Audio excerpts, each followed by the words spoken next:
we don't want to repeat ourselves. Exactly. You know, so some bands pull that off, but we just still we're excited to try out new stuff, and that's basically what being a musician is like. It's you don't want to be stuck at some cover band gig every Thursday, Friday, Saturday at some pub.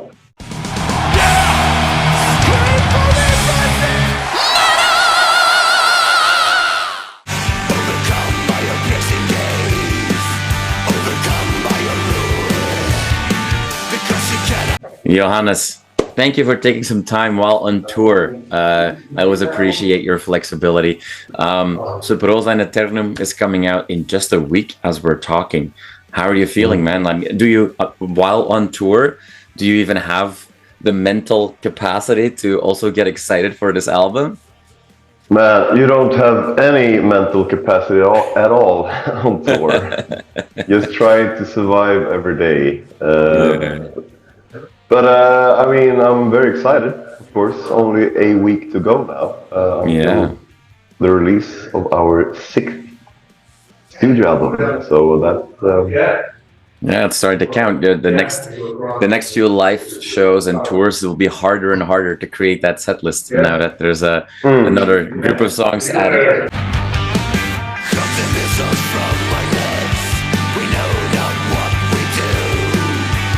On this tour, we don't even play a single song from the latest album, Where the Glue Comes Down. So that's so that means then that the because obviously, you know, you guys are a band that have always been happy to try new things and evolve your sound. On this album, that is maybe more so than ever the case, where we get a lot more clean vocals on this album as well. There's a different vibe maybe to this album. Does that mean that once you finish this tour, a whole chapter for the band is closed? On the next tour, are we going to see more new music? Good question. I mean, this tour might be the end of something, but maybe, you know, we're still going to be Tribulation and everyone will, you know, recognize us. But no, but I only time could tell. It's right now you're in tour mode, as we said, and when getting home, then you have to, you know, grasp the entire album when it comes. You know, I mean, people will hear the whole thing, and that's going to be very exciting, of course. There is change going on, but it's still Tribulation. But as we always do, I mean, we don't want to. We try to, you know, be fresh, do something new, and what we feel like in the moment. We don't want to repeat ourselves. Exactly. You know, so some bands pull that off, but we just still we're excited to try out new stuff, and that's basically what being a musician is like. It's you don't want to be stuck at some cover band gig every Thursday, Friday, Saturday at some pub. It's and the Gothic Sound, the Gothic evolution of Tribulation is always developing, and now it's taken over. Now, it's on its peak, I guess. I don't know if we're gonna go even gothier next album, or maybe go back to more extremer metal sounding. Only time can tell. I mean, that's the beauty of Tribulation. We don't decide upon this. Flounder by the side of the road. Lips still glowing. You know, from the very first notes of the Unrelenting Hour, the opening song, we know that this is going to be different, right? And we get, you know, a different atmosphere, and that you know, you call it peak goth. Well, it's interesting though that, like, you're not the only ones that are like you guys seem to be like part of this wave of bands that is bringing goth back in a way, because goth is come and gone, right? Like we had the 80s goth rock, we had goth metal in the 90s, and it kind of withered away, but if we see now what Cemetery Skyline is doing, we've got Unto Others in the States that is doing some cool stuff as well. Exciting to be part of a bit of a new wave in music. Yeah, I mean, now that you mention it, I see the scene you're mentioning, but for us, it's just being the same. We're just getting older and listen a little bit less to death metal, maybe, you know. But we still worship all those oldies, you know. But the last couple of years has been way more Gothic, and I mean our image has always been Gothic, even with death metal sounds. But, it's a bigger leap this time around. It's I mean, people tell us like, oh yeah, something happened in between Formulas of Death and Children of the Night.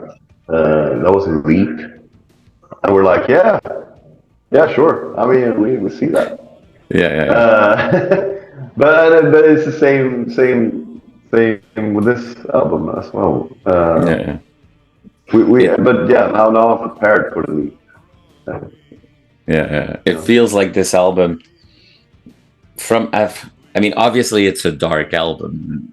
It's dark music, but is it true that this was a fun album to make?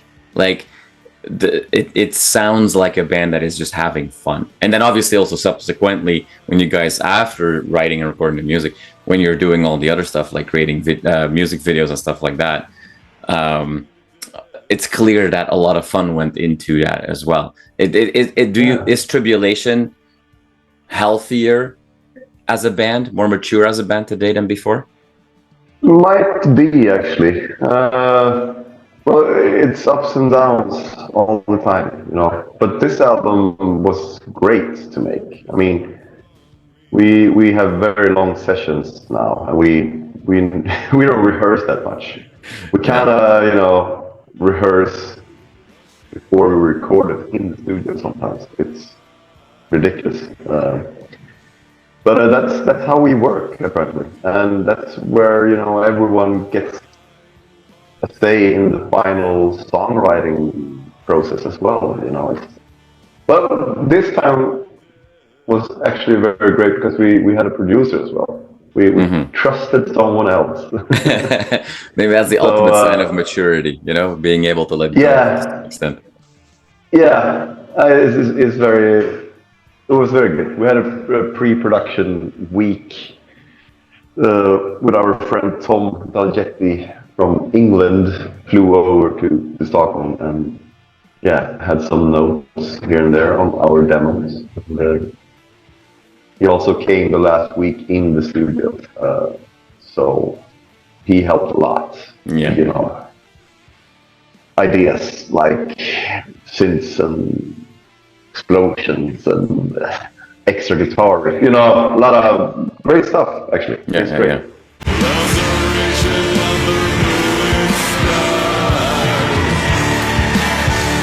Here in North America, we're about to go into the craziness of Halloween this weekend as we're talking.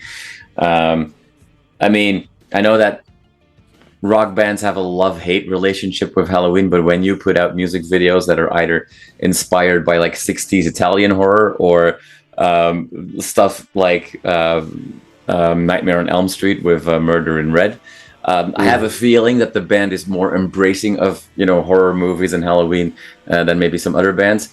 If you had to recommend one movie for us that we probably don't know about, what one is that? That you don't know about, or that we might know about. What's your favorite one? I mean, my favorite movie of all time is probably not Italian. It's probably Ridley Scott's Alien 1. You know, that's great horror as well, but with sci-fi, of course. But other than that, I mean, it's really Adam, the guitar player. He's the Italian giallo expert. Okay. He has a great thing with his girlfriend. They watch a horror movie every Monday. Okay. like a routine. So they devour a lot of weird old Italian movies. Yeah. Well, I saw them all in my youth, but I don't go back. Yeah. I mean, For I sure. love the aesthetics, I love the sounds, I love everything about them, but I don't repeatedly watch them. I guess. Yeah. Given that this album almost flows a bit like the soundtrack to a dark movie, if you will, is making a full movie as a band, not just a soundtrack like album with some music videos inspired by certain movies, but a full blown album. Is that something that would be on the band's wish list? Make a movie? Yeah, a full one. I mean, you're putting ideas in my head. That would be awesome, of course, but a very dangerous path as well. For sure. You really need professionals that know exactly what they want. I mean, it could be artsy, low budget as well, but then you might make a fool of ourselves. Right. Awesome. But that would be cool. I mean, I don't know. Would probably end up being very much like Italian 70s. Grainy picture, a lot of knives and gloves.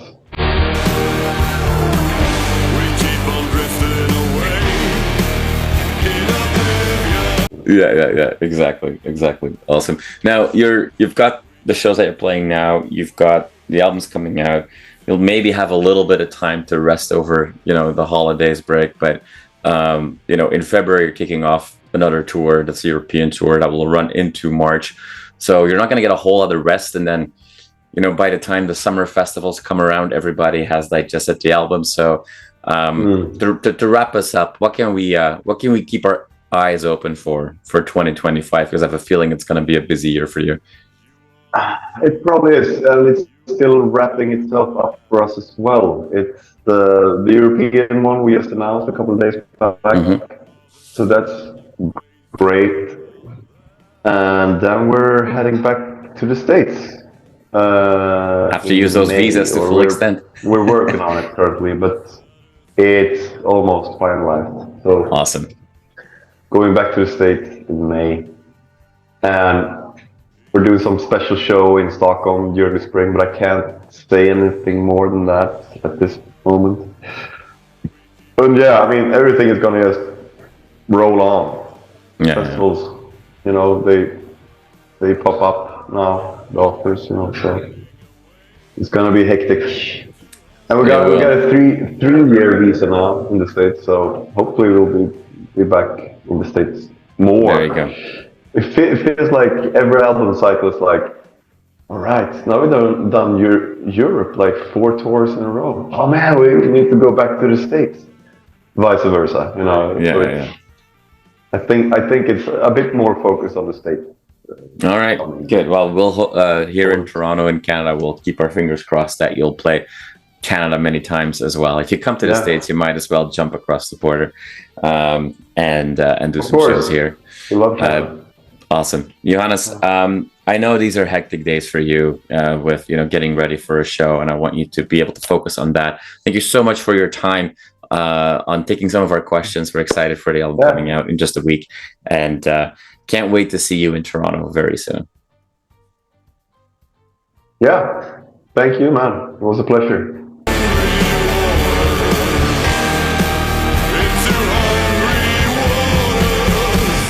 You are awesome for watching this video. Click right here to see more content like it and subscribe to the channel.